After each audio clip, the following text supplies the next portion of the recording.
Assalamualaikum warahmatullahi wabarakatuh. Selamat sore Sobat Bisa Mapan. Senang sekali saya Cindy Putri Valentika dapat menjumpai kamu di program Digitalks Bisa Mapan, bincang sore tentang masa depan, episode ke-69 di channel YouTube Digilabs TV. Saat ini kami berada di greenhouse milik Semen Batu Raja, dan di sore ini yang spesial ini kita akan berbincang dengan Bapak Henry Irawan Manuhutu. Beliau adalah Vice President Mining PT Semen Batu Raja Persero Tbk dengan tema yang sangat menarik, yaitu peluang manis budidaya lebah trigona. Saya juga mau menginformasikan kepada Sobat Bisa Mapan bahwa di akhir acara nanti akan ada kuis berhadiah merchandise menarik bagi penonton yang beruntung. Caranya cukup dengan menjawab pertanyaan di kolom komentar dan kirimkan screenshot jawaban kamu ke akun Instagram @marketing_semen-batu-raja. Acara Digitalks Bisa Mapan ini disponsori oleh Semen Batu Raja. Sebagai informasi, selain dapat dibeli di toko bangunan terdekat, kini Semen Batu Raja juga dapat kamu beli di Marketplace Tokopedia. Dapatkan bonus gratis ongkir dan promo menarik lainnya. So, jangan kemana-mana, tetap di Bisa Mapan, bincang sore tentang masa depan.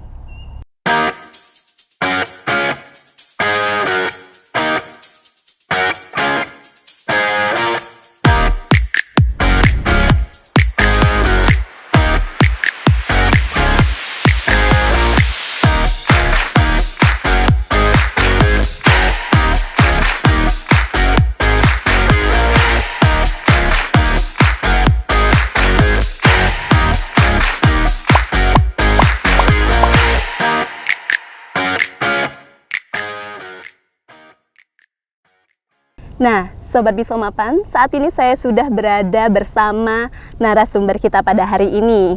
Selamat sore Pak Henry, apa kabar? Alhamdulillah, kabar baik, selamat sore. Alhamdulillah, semoga sehat selalu. Terima kasih Pak sudah meluangkan waktunya untuk Digitalks Bisa Mapan. Dan kita bisa diajak langsung ke lokasi Greenhouse Division Mining ini. Pak Henry, mungkin langsung saja ya.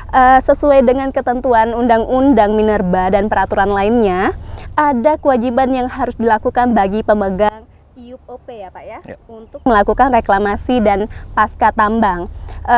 Bisa dijelaskan nggak Pak, apa sih sebetulnya reklamasi dan pasca tambang itu? Baik, terima kasih Mbak Cindy. Menurut Undang-Undang Nomor 3 Tahun 2020, merupakan perubahan atas Undang-Undang Nomor 4 Tahun 2009 pada Pasal 1 Ayat 26 bahwa reklamasi adalah suatu rangkaian kegiatan pada seluruh tahap kegiatan usaha pertambangan, di mana kegiatan itu melakukan penataan, pemulihan dan perbaikan kualitas lingkungan dan ekosistem yang bagaimana dilakukan untuk kembali ke fungsinya untuk sesuai dengan peruntukannya. Dan pada ayat ke-27 bahwa pasca tambang merupakan suatu kegiatan yang terencana, sistematis dan berkelanjutan tentu saja untuk memulihkan kembali lingkungan secara fungsi sosial maupun fungsi alamnya menurut lokal setempat, di mana sesuai dengan wilayah penambangan yang ada di sekitar penambangan tersebut. Jadi ke pemulihan gitu ya Pak ya? Pemulihan yang telah dilakukan akibat aktivitas pertambangan. Oh iya, itu Pak selanjutnya tuh dalam hal reklamasi dan pasca tambang Pak. Sejauh ini apa saja yang sudah dilakukan oleh Semen Batu Raja sebagai wujud kepatuhan terhadap peraturan yang ada Pak? Baik, Semen Batu Raja ini sudah melakukan sebelum mendapatkan izin operasi produksi, Semen Batu Raja sudah membuat suatu dokumen di mana dalam dokumen itu terdapat rencana kegiatan reklamasi yang akan dilakukan. Setelah itu kita juga memiliki biaya-biaya yang maksudnya nanti akan dilakukan penempatan jaminan maupun reklamasi. Setelah itu sudah disetujui, kita akan memulai lakukan kegiatan reklamasi. Nah, kegiatan ini setelah dilakukan, kita membuatkan pelaporan, dan akhirnya setelah reklamasi yang seperti kita lihat sekarang ini, kita bisa melakukan penilaian terhadap hasil reklamasi. Dan tentu saja dengan penilaian dengan lingkungan yang sudah ada saat ini, maka kayaknya trigona lebih cocok untuk masuk ke lingkungan seperti ini. Oh, seperti itu ya Pak ya. Jadi dari sekian banyak fauna yang ada, mengapa Pak lebah trigona itu yang dipilih oleh Bapak dan tim sebagai fauna yang akan dibudidayakan? Apa latar belakangnya, Pak? Yang pertama menurut kami bahwa setelah yang saya sampaikan bahwa dengan adanya lingkungan ekosistem yang sudah terbentuk saat ini, maka kita bisa melakukan budidaya dari trigona ini yang pertama. Terus yang kedua, menurut kami dengan adanya lebah trigona ini dia mampu melakukan penyerbukan. Jadi membantu memulihkan lingkungan ekosistem yang ada di sekitar kita. Terus yang ketiga menurut kami bahwa dengan adanya madu lebah trigona ini, bahwa lebah ini kenapa kami pilih, bahwa secara sengat ya, karena lebah ini cenderung paradigma kita bahwa memiliki sengat yang ada sampai bisa membunuh atau mematikan. Betul, Pak. Tapi dengan trigona ini sengatnya hampir dikategorikan tidak ada, dia lebih aman, lebih safety untuk kita lakukan budidaya di sini. Sehingga menurut kami lebah ini cocok untuk kita lakukan pengembangan. Oh, seperti itu. Jadi sengatnya itu masih bisa dimaafkan gitu Iya, ya? sengatnya tidak terlalu bahaya. Iya, dia tidak mempunyai sengat yang seperti biasa lebah-lebah pada umumnya. Iya. Wah, semakin menarik pembahasan kita pada sore hari ini ya, Pak ya. Ya. Selanjutnya kita akan membahas lebih detail tentang budidaya lebah trigona. Jadi jangan kemana-mana, tetap di Bisomapan.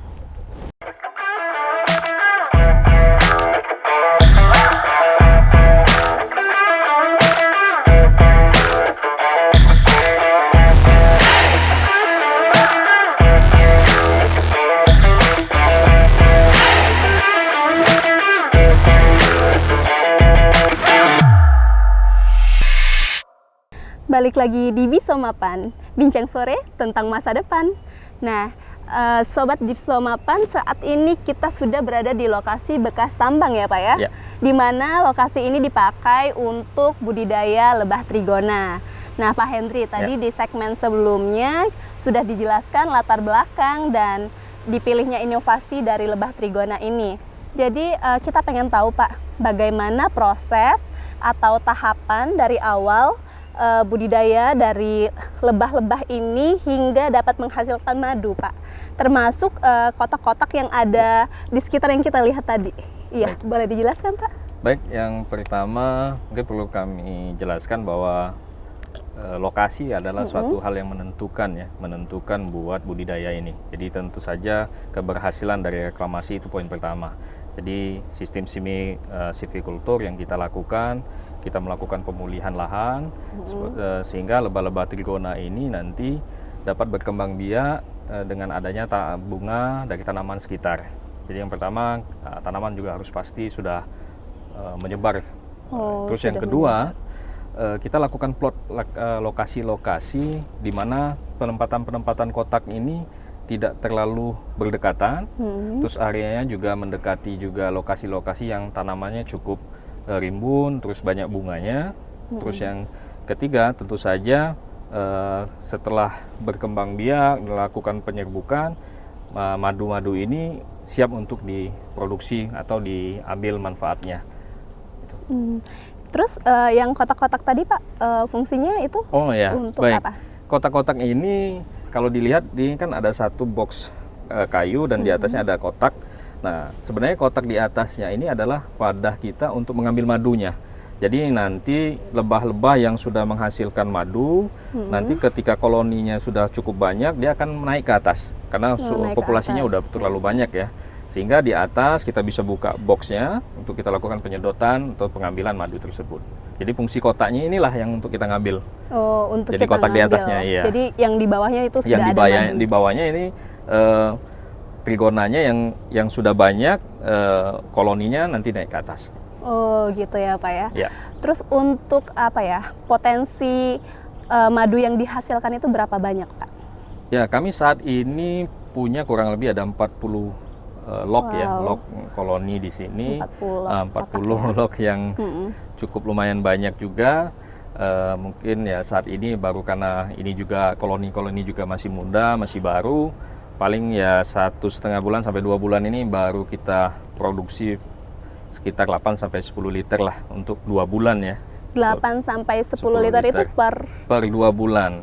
Walaupun sebenarnya satu log ini bisa mampu 1 liter. Wow, untuk 1 satu liter ya, box Pak, ya? sebenarnya bisa 40 Liter liter ya, yang 40 liter yang bisa dihasilkan. kita hasilkan. Cuma Iya. karena memang kita baru tahap baru gitu, koloni juga koloni baru, ini masih 8 sampai 10 liter per 2 bulan.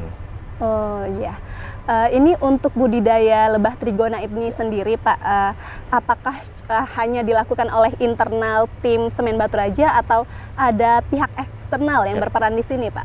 Sebenarnya sementara ini masih internal dari Semen Batu Raja sendiri ya, dibantu teman-teman reklamasi. internal. Iya, internal kita yang mereka konsepnya mengecek log-log ini dari keamanan predator tentu saja, terus memastikan juga tanaman-tanaman sekitar ini tumbuh aktif ya, penyiraman, pemupukan itu biar secara ekosistemnya juga dapat terbentuk dengan baik lah. Iya. Selanjutnya, Pak, menurut Bapak seperti apa sih peluang dari usaha budidaya lebah trigona ini? Ya, sebenarnya peluang lebah trigona ini sangat berpotensi besar ya.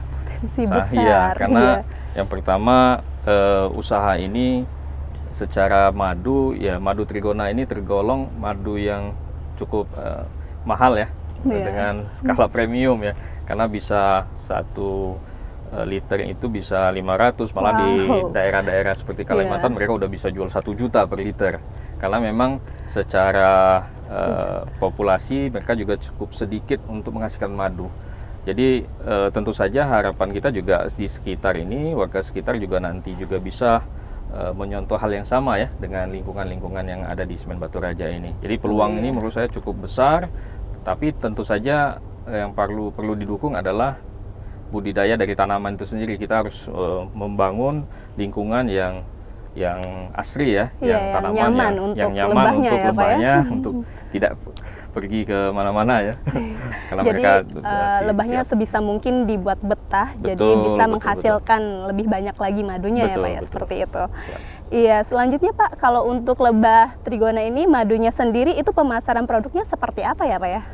Ya, sementara ini ya kita baru internal saja, kita lagi coba pengembangan ya. Pertama buat teman-teman internal, mungkin kita berbagi ke teman-teman di lingkungan divisi mining maupun Semen Batu Raja ini. Terus yang kedua juga kami coba berkoordinasi dengan CSR ya. Nanti CSR. ada UKM itu dari rumah kreatif dari Semen Batu Raja, kita coba memulai bangun jika ini memang secara kontinuitas ya. Karena Iya. memang saat ini kan masih 8-10 liter saja ini. Tapi nanti ke depan setelah kontinuitas lebih bagus, nanti kita coba pasarkan. Jadi untuk sementara belum dipasarkan Betul, seperti itu ya, betul, Pak, ya? betul. Iya. Sejauh ini, Pak, tantangan atau hambatan apa yang dihadapi oleh tim Bapak Ya. beserta tim lainnya dalam rangka proses budidaya dari lebah trigona ini sendiri, Pak? Ya, tantangan yang paling utama ini adalah predator ya. Maksudnya predator ini bisa mungkin serangga yang masuk ke koloni tersebut merusak ya, mungkin ada juga cicak gitu yang bisa Cicak makan ya, juga. juga bisa makan dari lebah trigona ini karena memang ukuran mereka kecil-kecil ya. Iya. Terus yang kedua juga dari box-box yang kita lihat ini bisa lihat bisa lapuk gitu kalau kita nggak rawat untuk dijaga karena ada rayap, hujan gitu. Terus yang ketiga yang paling penting di sekitar kita ini harus kita jamin bahwa tanaman seperti bunga-bunga ini harus tumbuh terus gitu. Makanya teman-teman dari reklamasi ini mencoba menanam seperti tanaman-tanaman yang bisa kontinuitas setiap tahun sepanjang masa ya, itu bisa Iya. berbunga terus ya. Itu harus yang berbunga jadi. Ya, air mata pengantin gitu kan, ada beberapa yang bisa kita tanam di sini. Jadi wajib lingkungannya harus asri. Harus asri Iya, sehingga tanaman-tanaman menjadi sumber bunga, iya, makanan, betul. Pak, ya, bagi Betul, lebah makanan trigona bagi itu lebah sendiri. Iya, selanjutnya, Pak, harapan Bapak nih terhadap inovasi budidaya koloni lebah trigona ini seperti apa, Pak?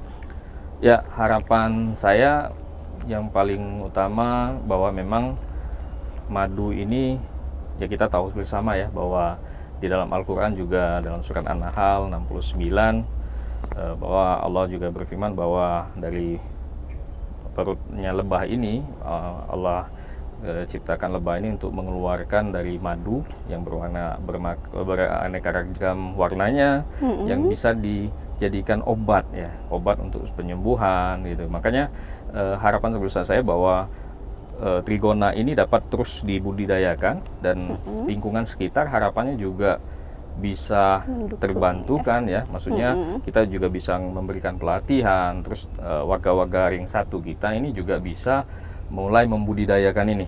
Jadi kita sama-sama nanti mencoba menanam tanaman-tanaman di lingkungan sekitar, terus mengajak penduduk biar sama-sama, karena potensi dan peluang yang tentu saja kita ketika ini punya sendiri di rumah masing-masing, selain kita konsumsi, kita juga bisa jual ya. Dan betul. kita yakin bahwa madu yang kita konsumsi betul-betul madu murni, tidak ada campuran, karena kita budidaya sendiri. Ada campuran, jadi memang harapan sama saya sekali ya, Pak, ya? semua ya khususnya di lingkungan Semen Batu Raja sekitar ini dapat membudaya trigona, karena gampang aja, tinggal kita tanam, kita buat asli lingkungan kita, madu trigona bisa berkembang dengan baik. Iya.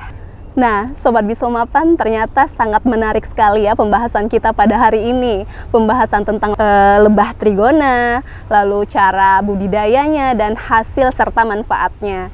Selanjutnya, baik Pak Hendry, terima kasih atas kesempatan yang sangat berharga ini. Semoga bisa bermanfaat bagi kita semua ya, Pak ya. Amin. Semoga bisa bermanfaat buat sobat-sobat Bisomapan ya. Iya, baiklah.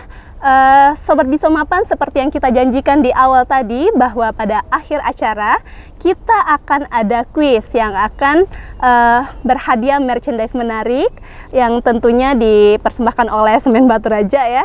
Nah, Sobat Bisomapan cukup menjawab pertanyaan yang disampaikan oleh narasumber kita di kolom komentar, dan jangan lupa screenshot jawaban Anda lalu kirim ke Instagram marketing_Semen Batu Raja. Ya, gimana Pak Hendry? Sudah siap pertanyaannya? Oh, boleh. Oh ya, silakan Pak Hendry. Baik, pertanyaannya dari saya untuk teman-teman, sobat-sobat Bisomapan, kenapa Semen Batu Raja memilih lebah trigona sebagai alternatif untuk budidaya di Semen Batu Raja ini? Nah, gampang sekali kan pertanyaannya. Jadi, jangan lupa untuk segera dijawab di kolom komentar dan segera kirimkan jawaban Anda ke akun Instagram @marketing_Semen Batu Raja. Sekali lagi terima kasih Pak Hendry sebagai narasumber kita pada hari ini. Semoga tayangan kita ini bermanfaat bagi kita semua dan menjadi inspirasi bagi yang menonton ya. Terima kasih Semen Batu Raja yang sudah menjadi sponsor. Semen Batu Raja untuk bangunan yang kokoh dan tahan lama. Saya Cindy Putri Valentika undur diri. Selamat sore. Wabillahi taufiq wal hidayah. Wassalamualaikum warahmatullahi wabarakatuh.